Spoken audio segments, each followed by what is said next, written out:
PGT course করছেন third ইয়ারে আমাদের মেয়ের নৃশংসভাবে গণধর্ষণ এবং নৃশংসভাবে তাকে হত্যা করা হয়েছে। তাছাড়া গত 12 তারিখ পঞ্চায়েত নির্বাচনের রেজাল্ট ছিল। আশিস পাল নামের আমাদের সুনামুনা মণ্ডলের কার্যকর্তাকে তার মাথাকে কুপিয়ে চৌচির করে দেওয়া হয়েছিল। সে 12 তারিখ থেকে মৃত্যুর সঙ্গে পাঞ্জা লড়ছিলেন।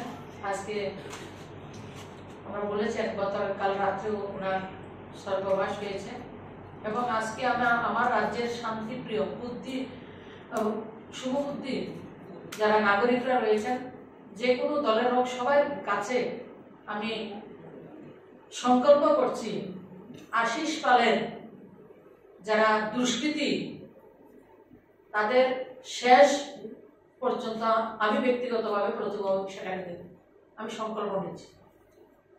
এবং পশ্চিমবাংলায় গত 8 তারিখের রাত্রিতে যে ঘটনা ঘটেছে, অহরহ পশ্চিমবাংলায় এই ধরনের ঘটনা ঘটছে।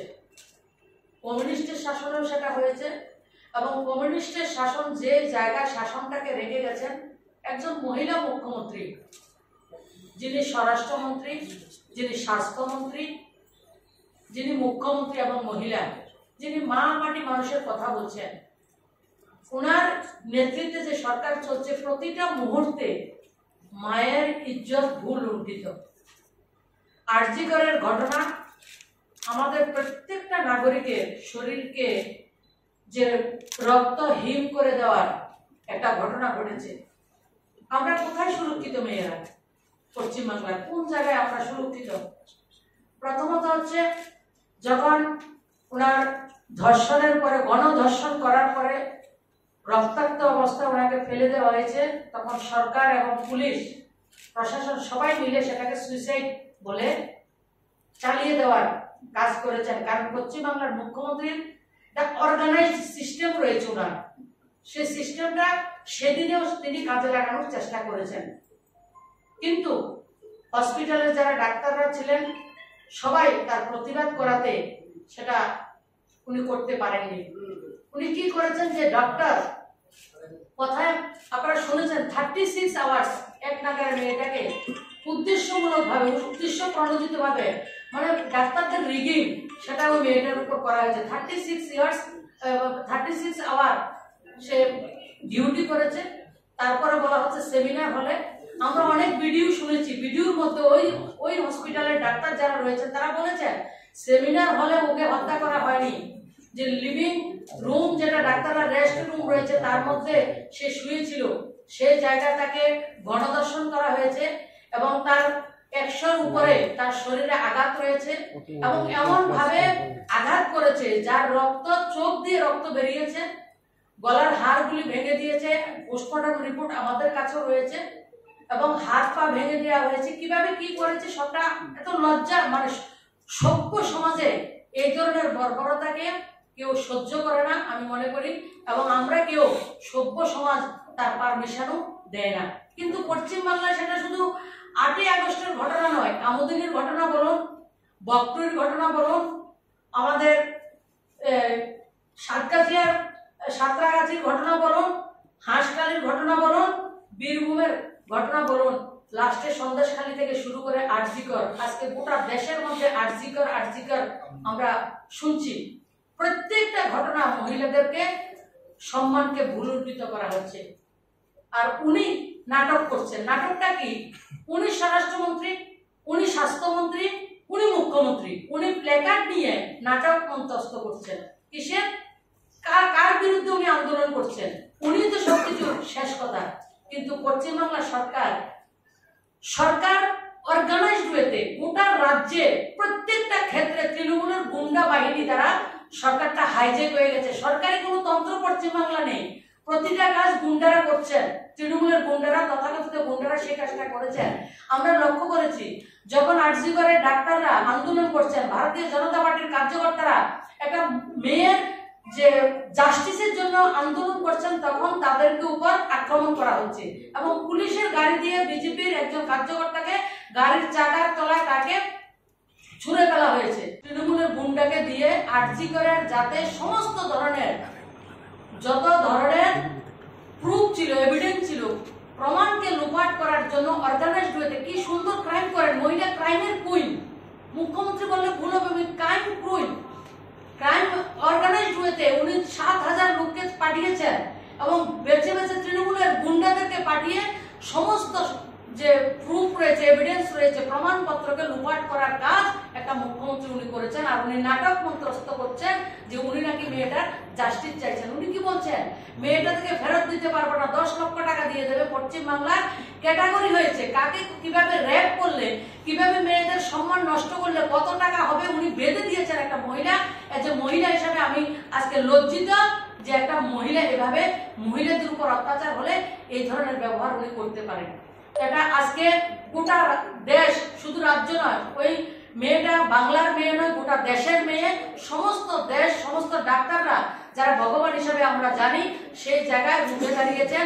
এবং আরেকটা নাটক, আরজি করের যিনি সুপার সন্দীপ ঘোষ, ওনাকে 4 ঘন্টার মধ্যে ওকে টার্মিনেট করা হয়নি, সাসপেন্ড করা হয়নি, ওনাকে ট্রান্সফার করা হয়েছে আরজি কর থেকে ন্যাশনাল ইনস্টিটিউট, আরো বড় হসপিটালে উনি তাকে গিফট করেছেন, ওনাকে পুরস্কৃত করা হয়েছে। পশ্চিমবাংলা এই ধরনের ক্রাইম হলে লোকদেরকে পুরস্কৃত করা হয়, ওটার প্রুফ উনি নিজে, মুখ্যমন্ত্রী নিজে করেছেন, তাকে পুরস্কৃত করা হয়েছে। আর যারা বিরোধিতা করছেন তাদেরকে কি করা হচ্ছে, 42 জন ডক্টরকে পশ্চিমবাংলার প্রত্যন্ত গ্রামে তাদেরকে ট্রান্সফার করা হয়েছে।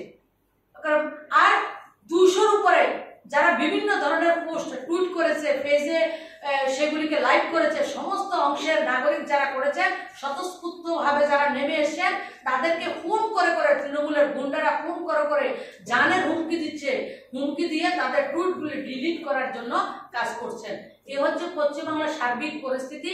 আজকে শুধু একটা মেয়ের জাস্টিসের জন্য নয়, আমার বোন, আপনার বোন, প্রত্যেকটা বাবা তার মেয়ে নিয়ে চিন্তিত, প্রত্যেকটা ভাই তার বোন নিয়ে চিন্তিত, প্রত্যেকটা পুরুষ লোক তার স্ত্রীকে নিয়ে চিন্তিত, সব প্রত্যেকটা পুরোটা সমাজ, গোটা সমাজ আজকে চিন্তিত পশ্চিমবাংলার এই বর্বরচিত কাজের জন্য।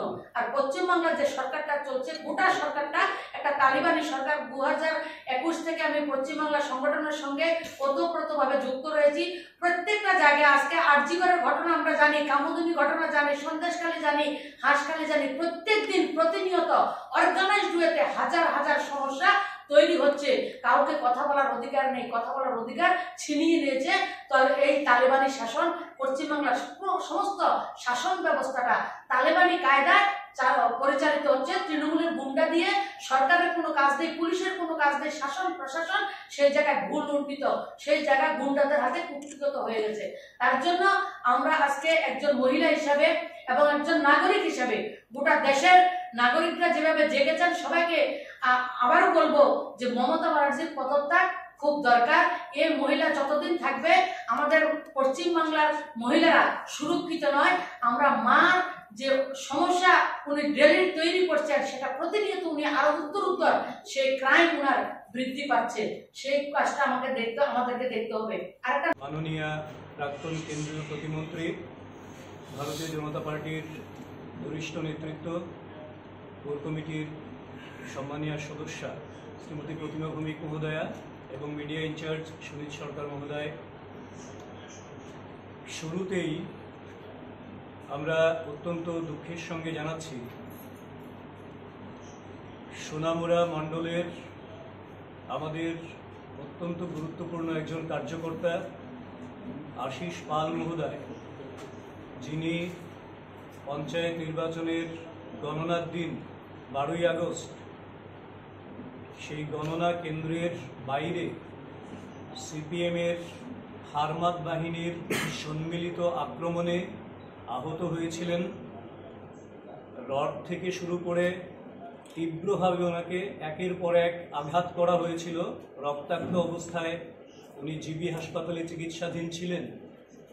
গতকাল রাত 3টায় আনুমানিক তার প্রয়াণ ঘটেছে। আমরা ভারতীয় জনতা পার্টি ত্রিপুরা প্রদেশের পক্ষ থেকে তার পরিবারবর্গকে সমবেদনা জ্ঞাপন করছি, তার বিদেহী আত্মার শান্তি কামনা করছি। সেই সঙ্গে এই ঘটনার সঙ্গে যে সমস্ত হারমাত বাহিনী যারা বিগত 25 বছর টানা শাসন যখন তাদের ছিল, গোটা রাজ্যকে অশান্ত করেছে, রক্তাক্ত করেছে, সেই হারমাত যারা এই ঘটনার সঙ্গে যুক্ত, প্রত্যেকের সর্বোচ্চ শাস্তির দাবি আমরা করছি।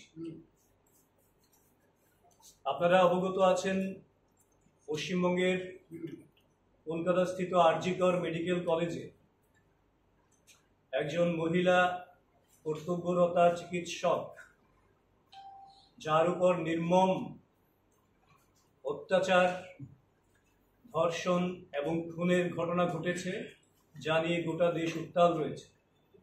এই বিষয় নিয়ে আপনাদের সামনে সবিস্তারে বক্তব্য তুলে ধরার জন্য আমি বিনম্র অনুরোধ জানাচ্ছি মাননীয়